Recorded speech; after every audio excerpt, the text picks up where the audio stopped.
So please type to chat who will be responsible for each question. The order is the same. If you duplicate the questions, please delete your comment and post a new one. So questions, 10 question is selected twice. Polina, you were the second person. Daria was the first who selected. So let's see, question 1 is not selected yet, so you can. Question 1, 2, 3 are selected. 3 are selected twice. Alisa, you were the second person who selected. Please choose the other question. 3. So question 4 is not selected yet. Question 4 is selected by Alena. Okay, 4 is Alena. 4, 5. 5 is selected twice. Aygul, you were the second person who selected the 5th question. 6, 7. What about 8? 8 is also. 9, 10, 11, 12, 13, 14, 15, 14. So all questions are selected. Okay. As you can see that question 6 and question 15 is they are identical questions. I don't know how it happened. That question 15 is the full duplicate of question number 6. So let me left 6 as the explanation of activity-based costing in question 15 as several examples, and let's answer them together. Okay, there would be 2 persons, but let's answer them one by one. After 6 will be 15th. Good. Okay, let's start from the first.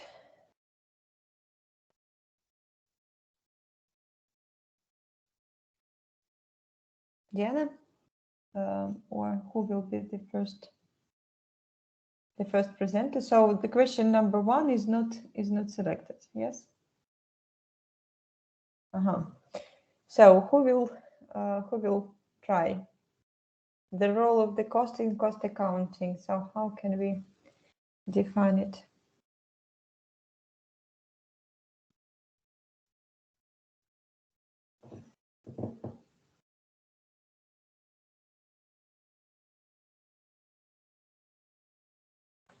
So why do we study cost separately and so precisely? What is the meaning of this? How do you think? Polina, please try. Okay, so the cost is the object of cost accounting. It is what we are observing. And with cost accounting, we're trying to differentiate costs and to see in which groups we can divide them to better understand where our money is going, to better allocate the budget and, well, the profits that company receives. The differentiation of costs in different groups helps to ascertain the cost of an output in terms of developing a standard. To what standard this cost could be like that. It also helps us to minimize this cost when we see where it's too big, where it's too little, where it can be changed. Maybe we can change the supplier, or maybe we can negotiate a different cost of our product. It also helps to determine the profitability of each product and process. So yeah, optimizing business processes. Yes, you're right. Thank you. Is there any information that could be added to this answer? I think it's clear. Thank you very much.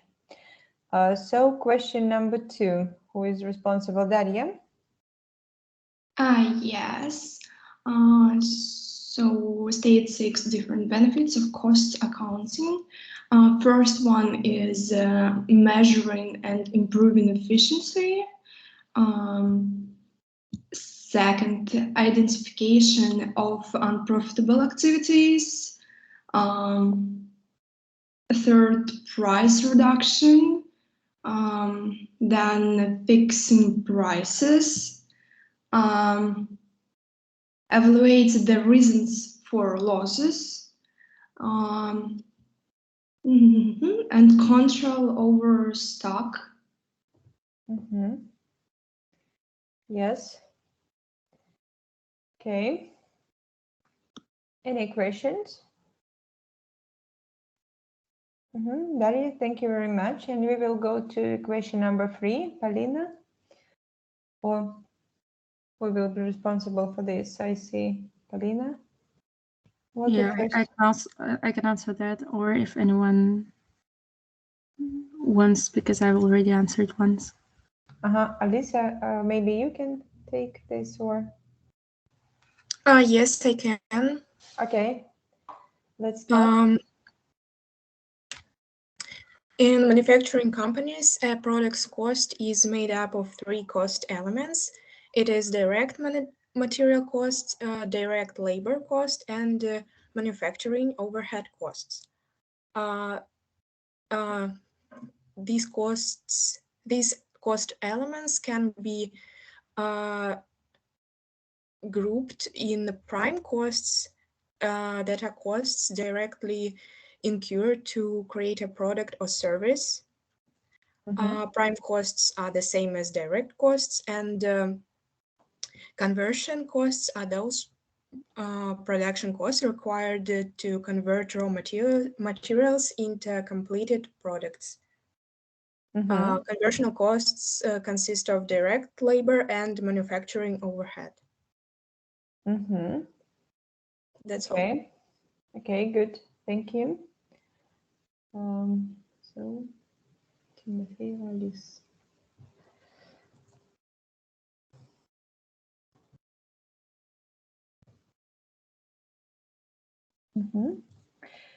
So question number 4. Yes, so the difference between the product costs and period costs. So product costs are direct costs involved in producing a product. Product costs are often treated as inventory and are referred to as inventoriable costs because these costs are used to value the inventory. The inventory from these costs goes into the balance sheet. When costs are sold, the product costs become the part of cost of goods sold and then shown on the income statement. However, the period costs are costs not included in product costs. They are not directly tied to production process. Overhead or sales, general administrative costs are considered period costs. So they also include corporate office, selling, marketing, overall administration of the company. Period costs are not assigned to one particular product or the cost of inventory like the product costs.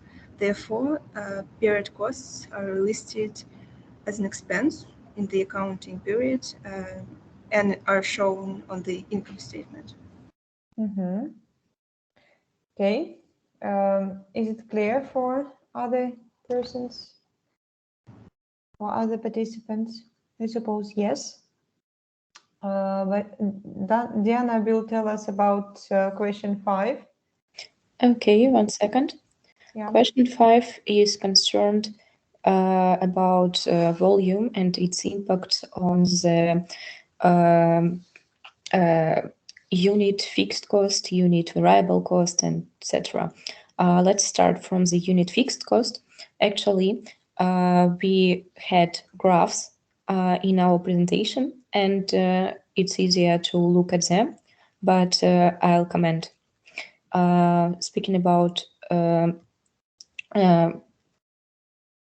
unit fixed cost, with the increase of volume production, the fixed cost per unit is decreased, while total fixed cost is fixed. Nothing happens to it. Okay. Unit variable cost is vice versa, with the increasement of volume. Total variable cost is increased, but variable cost per unit is constant. Yes, and so I can show the graphs. It's easier to look at them. Okay. Just a second. So, okay, total fixed cost, nothing happened. Fixed cost per unit decrease. Maybe it's better to give you the possibility to demonstrate your screen with pictures, or yes, okay. Would it? So now you're able to show us.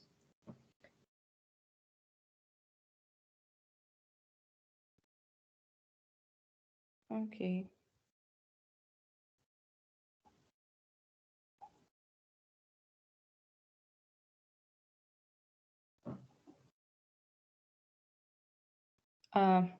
One second.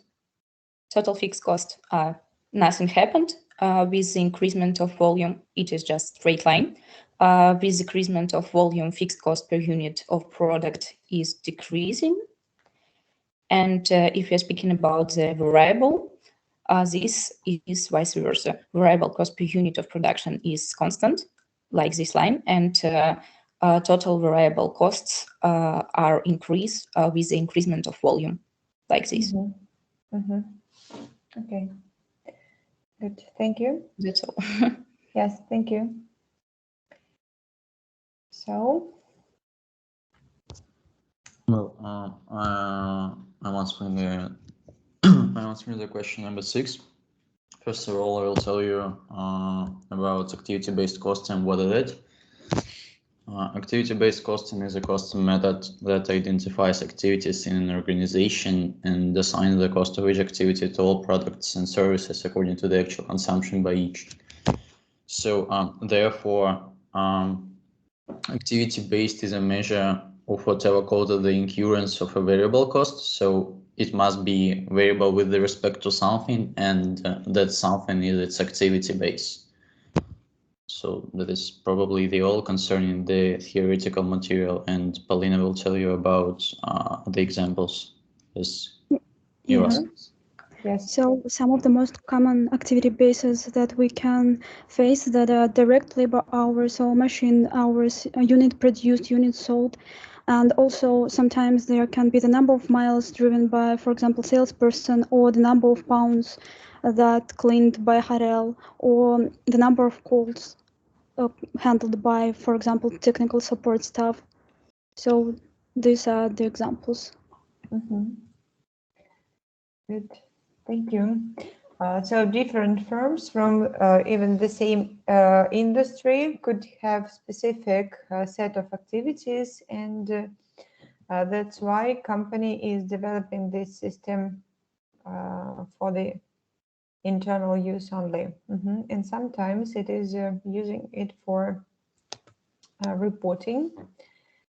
And in a couple of weeks, we will see how to. Okay, question 6 and 15 are completed. Then 7, I think Julia. Yes, just a second.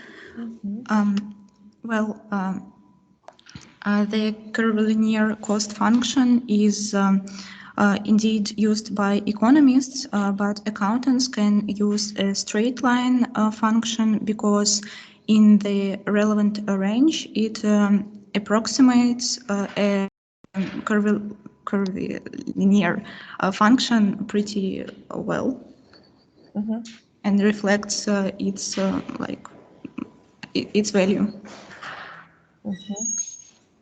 Okay. that's it.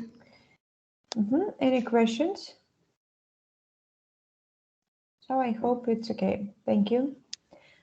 Question 8, Arina. Yes. So the question 8 is, does the concept of a relevant range apply to fixed cost? Yes, in accounting, the term relevant range usually refers to a normal range of volume or normal amount of activity in which the total amount of a company's fixed cost will not change as the volume or amount of activity changes. But the point of this question is in the next word, that the term relevant range is included in the definition of fixed cost, because if a company if a company's volume were to decline to an extremely low level, the company would take an action to decrease its total amount of fixed costs. And similarly, if the company's volume were to increase dramatically, the company would like to increase the total amount of its fixed costs. So, like in a few words, as the level of activity change, the level of fixed costs need to change to support the operation. Okay.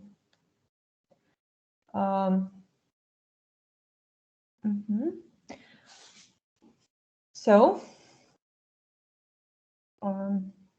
it was question number 9, as I remember. So Arina, then question number, no, it was question number 8, yes? And now we will move to question number 9. Okay, and it is about mixed costs, and mixed costs, they consist of both variable and fixed costs, and they can be defined by the formula, for example, y equals to a plus bx, where a represents fixed cost for month or any other period, and b is the variable cost per unit, and x is the number of activity units in this period. Okay. So question number 10. Yes, differential cost is a difference in cost of two alternatives. For example, if the cost of the first one is 10,000 per year and of the second one is 8,000 per year, the difference of 2,000 would be the differential cost, and it can be either fixed or variable cost. Opportunity cost doesn't require the payment of cash or its equivalent. It's potential benefit or income that is given up as a result of selecting an alternative over another. For example, if you quit your job for getting education, the wage which you could receive would be the opportunity cost. And the sunk costs are the costs that have already been incurred and cannot be changed by any decision. For example, a company purchased a machine several years ago, and due to change in fashion in several years, the products produced by this machine cannot be sold to customers. Therefore, the machine is now useless, and the price originally paid to purchase the machine cannot be recovered by any action, and is therefore a sunk cost. Okay. Well, 11.1 describes the cost flow of production company using terms raw materials, work in process, finished goods, and cost of goods sold. Consider the flow of production costs in the company. It all starts with the purchase of the raw materials from which the good will be directly produced. Then there are the cost of work in process, when product could be sold for this moment, but we need to finish it. Some examples of such costs is rent of the land, equipment, hired workers, and etc. The cost of finished goods consist of spending on packaging, logistics, and merchandising. All these expenses together form the cost of the goods sold, which will later help to calculate the profitability of the product. Okay. Thank you, Konstantin. You are right. Then question 11, Tatiana, 12, Tatiana, will tell us the cost flow of service company. Yep, just 1 second. So the first step is raw materials, but in contrast with production companies, service companies don't use raw materials for transforming them into goods. Such companies use materials as service tools. Let's take a hairdresser, for example. The hairdresser buys scissors, combs, hair dryers, and cosmetics to use it on the hair of its clients. The cost of raw materials for a service company is lower than for a production company because the first can use some of them a lot of times. The work in process step is all about labor cost because while service is provided, the labor is in active use. And the finished goods step is not the right one for a service company because it doesn't have goods that are in stock. After the service is provided, nothing can be sold anymore. The result is ready. So for a service company, the next step after the work in process step, there will come the final third step, cost of services provided. It will include the labor, tools used, and indirect costs such as utility and transport for services that need to be provided in different places. That's all. Okay. Thank you. Any questions?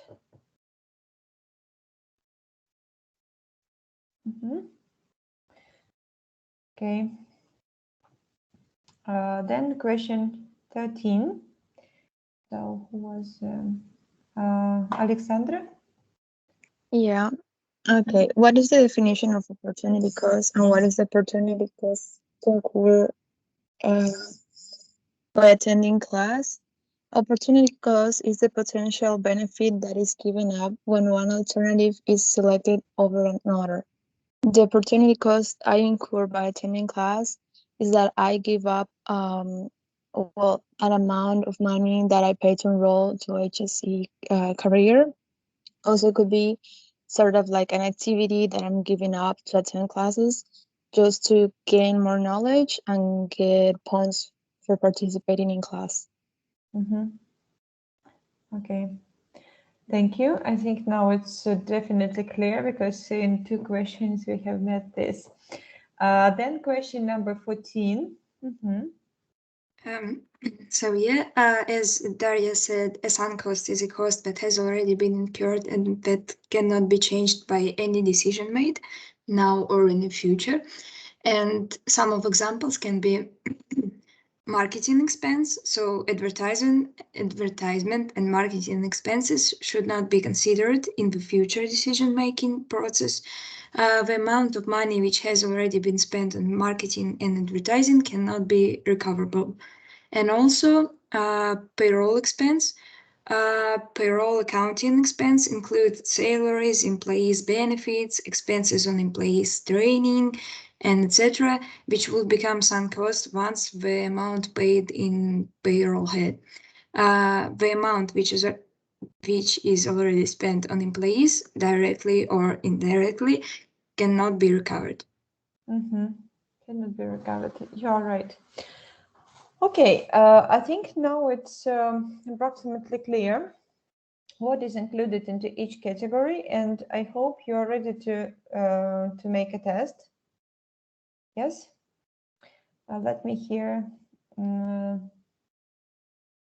to stop our recordings, I suppose, and let's go to our